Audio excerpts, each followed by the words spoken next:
지난달 하노이 정상회담 결렬 이후 북미 간 냉각 기류가 확산하는 상황인데요. 청와대는 북한과 미국 모두 과거 같은 대결 구도로 회귀하지는 않을 것이라고 내다봤습니다. 또 북한의 비핵화 최종 목표와 그 도달 방식에 대해선 한미 간 이견이 없다면서도 전부 아니면 전무 전략에 대해선 다시 검토할 필요가 있다고 밝혔습니다. 취재 기자 연결합니다. 임성우 기자. 네, 청와대 춘추관입니다. 네, 그제 최선희 북한 외무성 부상이 이제 미국과의 대화 중단을 시사하는 기자회견을 했었는데요. 오늘 청와대가 지금의 상황을 설명했군요. 네, 그렇습니다. 하노이 회담이 결렬된 이후 북미 간 상황에 대해서 청와대의 판단을 설명한 겁니다. 청와대 고위 관계자는 하노이 회담 결렬 이후에도 북미 간의 대화 의지는 분명하다고 강조했습니다. 양측 모두 이전과 같은 대립과 갈등으로 회귀하는 것은 원치 않고 있다고 설명했는데요. 또 비록 하노이 회담이 결렬됐지만 완전한 비핵화 또 완전한 제재 해제가 목표라는 것을 양측이 재확인했다는 의미가 있다고 밝혔습니다. 또 하노이 회담을 통해서 북미 양측이 서로가 생각하는 비핵화 방식에 대해서 이해를 했다고 덧붙였습니다. 이 관계자는 그러나 전부 아니면 전무 전략은 이번 비핵화 협상에서 재고할 필요가 있다고 밝히기도 했습니다.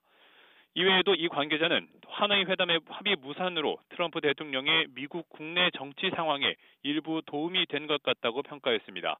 또 북측으로서도 빈손으로 귀국한 데 따른 정치적인 어려움이 있을 거라고 추정하기도 했습니다. 네, 문재인 대통령도 북한과 미국이 대화 궤도에서 이탈하지 않도록 하는 것이 중요하다 이런 언급을 했는데요. 앞으로 북미 대화를 어떻게 중재해 나갈지에 대한 설명도 있었습니까?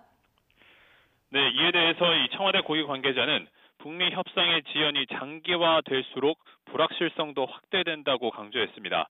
그러면서 미국도 실무 협상을 조기에 재개하는 것을 희망하고 있다고 밝혔습니다. 또 남북미 3국 정상이 유대와 신뢰감을 바탕으로 대화를 유지한다는 방침을 가지고 있다고 강조했습니다. 이 관계자는 그러면서 하노이 회담의 합의 불발 그리고 또 이 합의 불발이 톱다운 방식의 이 협상 방식의 실패라고 언급하는 것은 성급하다고 강조했습니다. 또 북한의 체제 특성상 김정은 위원장만이 이 비핵화에 대한 결단을 할 수 있다는 것이 가능하다면서 김정은 위원장의 결단은 문재인 대통령과 트럼프 대통령만이 견인 가능하고 남북미 정상 간의 신뢰와 우위를 통해서 비핵화 대화를 하는 것이 중요하다고 거듭 강조했습니다.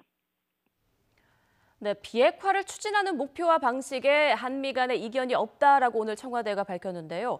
앞으로 북미 대화를 견인하기 위한 남북 대화에 더 속도를 내겠다. 이런 뜻으로 해석할 수 있을까요?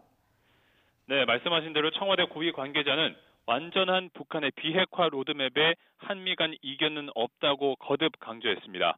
한미가 긴밀한 공조를 하면서 북미 대화 재개와 또 북한의 대화 궤도 이탈 방지를 위해서 최선을 다하겠다고 강조했는데요.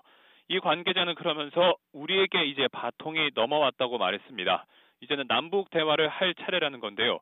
현 단계에서 남북 대화를 할 아직 구체적인 계획을 갖고 있지는 않지만 북한과의 대화는 꼭 필요한 만큼 현재 여러 방안을 고민하고 있다고 말했습니다.